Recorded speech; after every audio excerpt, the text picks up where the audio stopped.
Really big names, so we're gonna call him Artie. We're gonna call him Artie, yeah. Or Arthur. Don't ruin this. Here's a quick bio of Artie, and we'll start with his early life. Artie was born in Danzig, Prussia, and when he was 5, he moved to Hamburg, Germany. And when he was little, his dad died. But he was really smart, and he went to university when he was 11, where he studied philosophy. And his dad died, that was pretty sad. His life got even worse. After he graduated from college, he gave a speech on philosophy, but when he was saying his speech, another really famous philosopher was giving a speech, so only 5 people went to his speech. So he ended up saying that university speech giving was terrible, and that he didn't like it because nobody went to his speech. He also had a baby that he shouldn't have had, so he wasn't a very responsible person. And he also hit a woman, and the court made him pay her money for the next 20 years. And when she died, he wrote on a copy of her death certificate that he was happy that she was dead. I know, it was pretty sad. And when he was 43, he wanted a 17-year-old girl to be his girlfriend, and she said no. So Artie's life was it was pretty sad. A lot of things went wrong, and he just lived didn't live a good life. And it got even worse for Artie. Even his mom didn't like him. After he wrote one of his books, she said that nobody would buy them because all of his ideas were awful. And then he left his mother and moved to Frankfurt, and he lived there alone, except for 2 poodles that he owned for the next 27 years of his life, and then he died.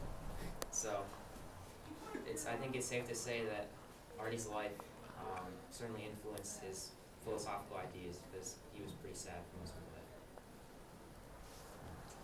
So, this is a picture of Marty. He thought he was really smart.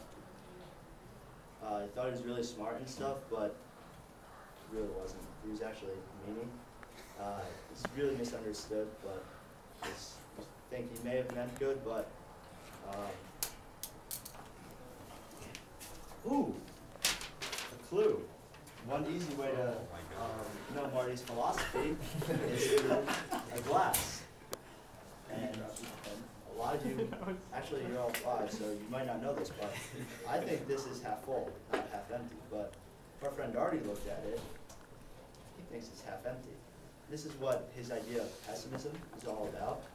He thinks that he always has a negative view on things that happen in his life, and he thinks everything's bad and all ideas are bad. He also believes that women are born to obey and only listen to their men, and that's kind of mean. Like, your dad just started yelling at your mommy all day, just do all her jobs and stuff, and clear the table. It's not nice, because women are people too. So. Okay, so we know he was a really sad person, and that he thought everything was half empty, and he made everybody really sad with his ideas. But what's he really about? A big word to describe him is a pessimistic philosopher, and that's just fancy talk for saying that he was a guy that thought a lot, and he thought everything was terrible, because his glass of orange juice was always half empty in the morning.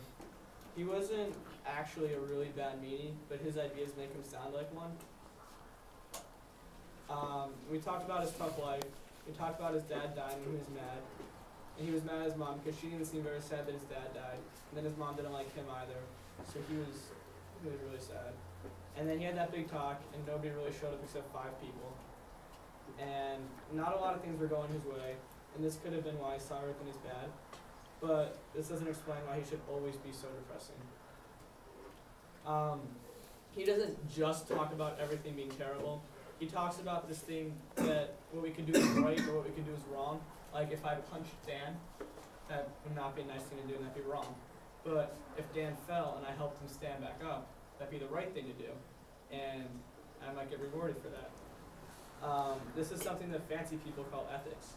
And he says that when we do these good things, we do them for others, not for ourselves. He calls this compassion, and he says that's the ethical thing to do. And his opposite of ethical is something called unethical, and that's when we do things that aren't good for other people, and they're not right. So if I punch Dan, and then help him back up, that'd be unethical. He calls these words for doing things unethical, malice and egoism, and that only means that we do something with the intent to harm somebody or to feel good about ourselves. So maybe bragging about yourself, or I want to harm Dan, so I punch him.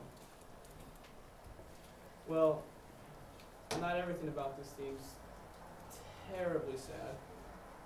So we haven't talked about what he thinks that we are. He thinks humans are pretty stupid, and he says that we only do what we do because we feel like doing it.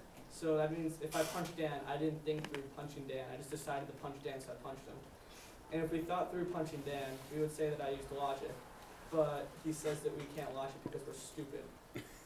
And so instead, we choose everything on what we do just because we want to do it. We have no reason for doing it. And that's the same thing as saying that the will is motivated by desire. Alright. So Artie says that I'm only good for eating, pooping, and sleeping. Yep. But I go to school and learn to be a smart person someday so that I can change the world. Artie says that you go to school for no reason. Artie says that all human actions are futile. So he just says there's no point of education, which I think is wrong. Well, I think that Artie's a guy is the one who's stupid. I mean, my mom says that I'm smart. We think the same thing. So we have a show to put on for you to show how Artie was pessimistic. But first, what's under your chair, Brian?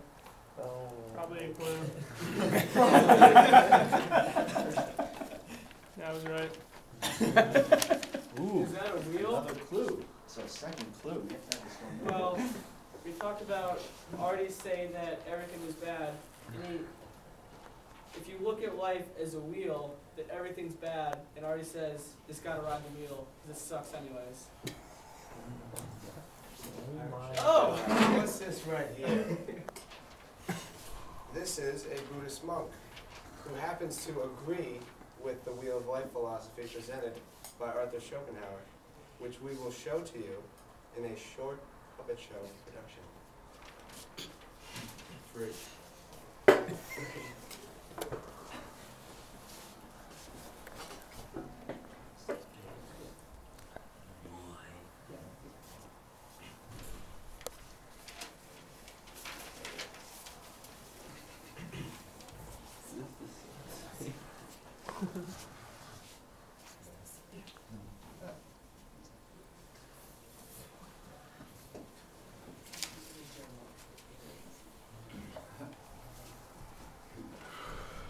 I have a girl. Hey, mister. Hello, young lady. Want to learn why the human race shouldn't exist? Oh, gee, I don't know. But of course I'll tell you. No skin off my teeth. Our conversation doesn't matter anyway. Nothing our humans do matters. Oh, mister, I think you're wrong. Mommy says I'm really special. Well, you're not. None of us are. And eventually we will finally decide to stop trying once and for all. I'll never stop trying, mister. You're mean. Hey, Schopenhauer, what's your problem? My problem is, our existence is just an endless circle of humans trying or willing ourselves to act, and then failing. How so? Anytime we will ourselves to do something, we're setting ourselves up to fail. And we do, because we can't use logic. Logic? Yes. Logic is supposed to be when we think real hard and make the right choices, but we never actually do it. And so we never get knowledge from school or experience. You're a real bummer, Artie. Good luck with whatever you're doing. I'm doing nothing of value because none of us. Whatever. Did I just hear someone say life is all disappointment? Yep. Are you against me too? No, sir. We Buddhists agree with you. That is why we try to remove ourselves from the world and meditate. But what about telling people about the rest of the world how pointless life is? What's the point? Nobody is smart enough to understand because they don't use logic. I think they'll figure it out eventually and let the world end on its own. But for now, Om. And